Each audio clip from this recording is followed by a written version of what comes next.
Morning mga kabuklong, ngayong araw nandito po ako ngayon sa gardenan namin ng mga loya. Ang tanda ng loya na to. Oo, no? So, yun yung garden ko nandoon. Oh, nagtanim ako dyan ng mga kudalis at saka mga okra. At saka kalabasa. Tingnan ninyo, hindi sa akin ang garden na to guys.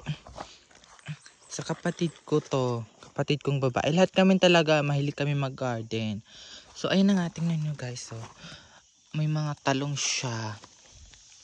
Matagal na talaga tong talong na to dito. Hindi pa namamatay, nagbubunga pa rin.